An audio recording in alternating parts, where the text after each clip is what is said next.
Hyderabad RRF incharge ملک عباس کے والد مرحوم ملک محمد خان کی دوسری برسی کے سلسلے میں محفل نعت و ذکر و بیان و فاتحہ کا اہتمام پولیس ہیڈ کوارٹر سے متصل ہال میں کیا گیا، جس میں ملک کے نامور شناخواہوں نے عقیدت کے پھول نچھاور کیے، جبکہ مبلغ دعوت اسلامی محمد دانش اتاری نے ایصال ثواب کے موضوع پر اصلاحی و روحانی بیان فرمایا۔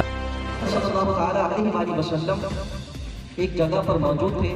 ایک باغ تھا، ایک مقام تھا کہ آپ آقا علیہ السلام نے کچھ آوازیں سنی اور پھر صحابہ کرام علیہ رضوان کو حکم دیا تو وہ کھجور کی تر شاخ لے کر آئے، تو نبی رحمت صلی اللہ علیہ وسلم نے اسے چیرا، دو حصوں میں تقسیم کیا اور زمین کے دو حصوں میں گاڑ دیا، زمین کے اوپر لگا دیا، اور پھر فرمایا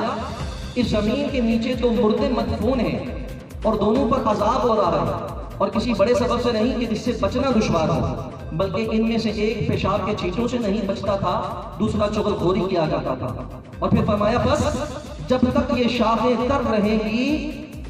ان دونوں کے عذاب میں تخفیف یعنی کمی کی جاتی رہے گی۔ حیدرآباد چیمبر کے سینئر نائب صدر نجم الدین قریشی، نائب صدر اویس خان، حاجی اقبال بیگ، احتران ریشم بازار کے آصف میمن کوچ والا، ایوب شیخ، عابد شیخ، عدنان دی سوالی، کامران راجپوت، عامر جعفری، انجمن تاجران کے سلیم حسین بہرا، اکرام الدین گڈو، حمید میمن، صادق شیخ، سینئر صحافی مہر کلیم اللہ سمیت سماجی شخصیات عمائدین شہر و عزیز و اقارب نے شرکت کی۔ محفل کے اختتام پر صلاۃ و سلام کے بعد مرحوم ملک محمد خان اور دیگر مرحومین کے لیے خصوصی دعا کا اہتمام کیا گیا اور مہمانوں کی لنگر سے تواضع کی گئی۔